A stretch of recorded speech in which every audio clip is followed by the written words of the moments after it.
नमस्कार दोस्तों, स्वागत है आपका हमारे YouTube चैनल भक्ति बाण में। दोस्तों, आज हम आपको बताने जा रहे हैं महाभारत काल के ऐसे 5 श्राप जो आज तक पूरी दुनिया पर हैं।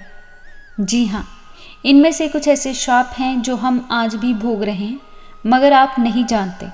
हम आपको बताते हैं।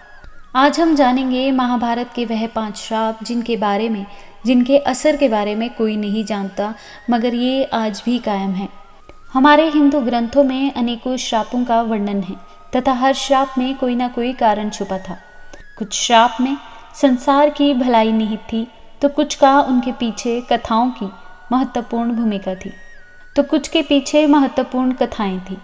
चलिए जानते हैं महाभारत काल के 5 श्राप। सबसे पहला श्राप युधिष्ठिर का दिया हुआ था स्त्रियों को।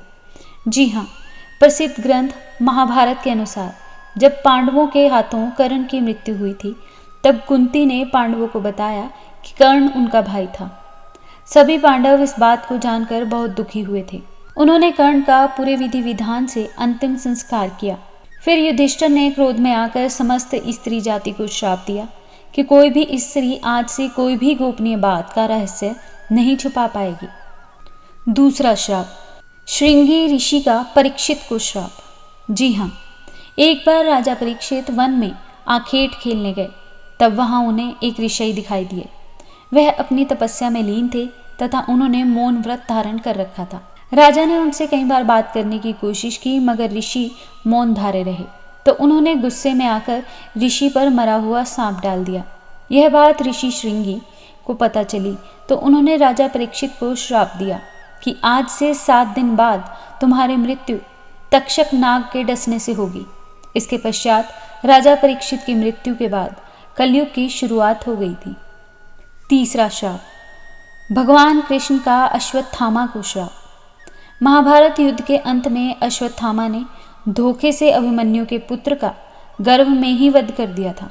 इसके बाद भगवान कृष्ण ने क्रोध में अश्वत्थामा को श्राप दिया कि तुम 3000 साल तक पृथ्वी लोक पर ही भटकते रहोगे, तुम्हारी मृत्यु नहीं होगी और दुर्गम जंगलों में भटकते रहोगे। चौथा श्राप, मांडव्य ऋषि का यमराज को श्राप। दोस्तों, महाभारत में मांडव्य ऋषि का वर्णन आता है। एक बार एक राजा ने मांडव्य ऋषि को सूली पर चढ़ाने की सजा दी, परंतु बहुत समय तक सूली में लटकने के बाद भी ऋषि के प्राण नहीं गए।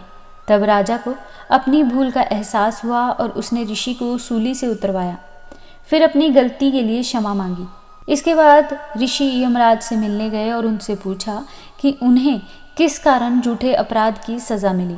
यमराज ने कहा, जब आप 12 वर्ष के थे तब आपने एक छोटे कीड़े की हत्या कर दी थी। तब ऋषि को क्रोध आ गया और वो बोले कि 12 वर्ष की उम्र में किसी को सही गलत की समझ नहीं होती, फिर तुमने इतनी छोटी सी गलती की सजा दी, इसलिए मैं तुम्हें श्राप देता हूँ कि तुम्हारा अगले जन्म में एक शूद्र के पुत्र बनकर एक दासी के घर में जन्म होगा। ऋषि के इस श्राप के कारण यमराज को विदुर के रूप में जन्म लेना पड़ा। 5वां श्राप उर्वशी का अर्जुन को था। महाभारत काल में एक बार अर्जुन दिव्यास्त्र पाने के लिए स्वर्गलोक गए। वहां उर्वशी नाम की अप्सरा उन पर मोहित हो गई। जब उर्वशी ने अपनी इच्छा व्यक्त की, तो अर्जुन ने उर्वशी को अपनी माता के समान बताया। इस बात पर उर्वशी क्रोधित हो गई और अर्जुन को श्राप दे दिया कि तुम्हें स्त्रियों के बीच नर्तक बनकर रहना पड़ेगा। यह बात जब अर्जुन ने इंद्र को बताई, तो इंद्र ने कहा, तुम्हें घबराने की जरूरत नहीं है।